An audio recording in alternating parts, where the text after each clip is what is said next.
வணக்கம் ஃப்ரெண்ட்ஸ். இலக்கியா சீரியலில் நம்ம இலக்கியா வந்து இந்த அஞ்சலியோட சுயரூபத்தை வெளியில் கொண்டு வர போகிறாங்க. இவங்க நடிச்சிட்டு இருக்காங்க அப்படின்ற உண்மை வந்து தெரிய போகுதுங்க. இதுக்கு முன்னாடி நம்ம ஜானம்மா நம்ம இலக்கியாவோட மனசை ரொம்பவே வேதனைப்படுத்துகிறாங்க. இந்த மாதிரி இலக்கியா நீ வந்து ரொம்ப பண்ணிகிட்ருக்க, உன்னால் இந்த குடும்பம் பிரிஞ்சிச்சுன்னா நான் அப்புறம் இந்த வீட்டை விட்டு போயிடுவேன் அப்படின்னு சொல்லிட்டு நம்ம இலக்கியாவோட மனசை ரொம்பவே வேதனைப்படுத்துகிறாங்க. நம்ம இலக்கியா ரூமில் உட்காந்துட்டு ரொம்ப வேதனையாக இருக்கிறாங்க. ஆனால் நம்ம கௌதம் வந்து சமாதானப்படுத்துகிறாங்க. அதுக்கப்புறமா இந்த சிந்தாமணி வந்து பிரச்சனை பண்ணிகிட்ருக்காங்க. என்னென்னா அஞ்சலி எப்போ இந்த வீட்டுக்கு கூட்டிகிட்டு வருவேன் அப்படின்னு சொல்லிட்டு கேட்டுட்ருக்காங்க. நம்ம இலக்கியா வந்து ஏதோ ஒன்று சமாளித்து அனுப்பி வச்சிடுறாங்க. உடனே நம்ம இலக்கியா வந்துட்டு நம்ம கௌதமுக்கு ஃபோன் பண்ணி, இங்கே பாருங்கள், இந்த அஞ்சலி வந்து பாய்சன் குடிச்சாலா இல்லையா அப்படின்ற நியூஸ் வந்து எப்படி தெரியும், லேபில் கொடுத்தோம் இல்லை, அதோட ரிப்போர்ட் எப்போ வரும் கேட்டு சொல்லுங்கள். ஃபஸ்ட்டு அந்த ரிப்போர்ட்டை வச்சு தான் இந்த அஞ்சலி வந்து நிரபராதியா இல்லை குற்றவாளியான்றது தெரிய வரும் அப்படின்னு சொல்லிட்டு நம்ம இலக்கிய சொல்கிறேங்க. நம்ம கௌதம் வந்துட்டு விசாரிக்கிறாங்க. இன்னும் 2 hours அதோட ரிப்போர்ட் வரும்னு சொல்கிறேங்க.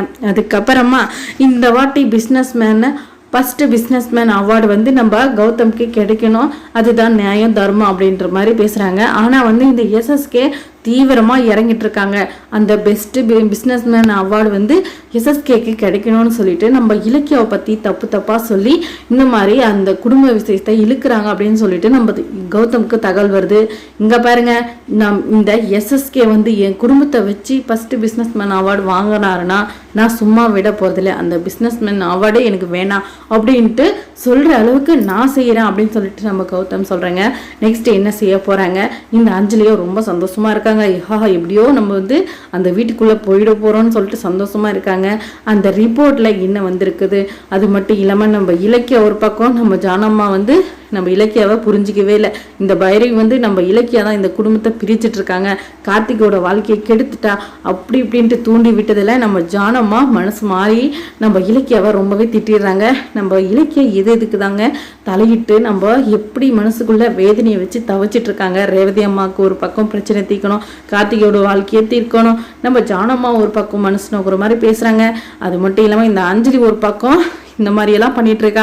எந்த விஷயத்த சரி செய்வா நம்ம இலக்கியா அப்படின்றது நம்ம இலக்கியாக்கே புரியல. ஆனாலும் ஒரு விஷயமா சரி செஞ்சுட்டு வராங்க. இப்போ வந்து நம்ம அஞ்சலி விஷயத்தை எடுத்துட்டு இருக்காங்க.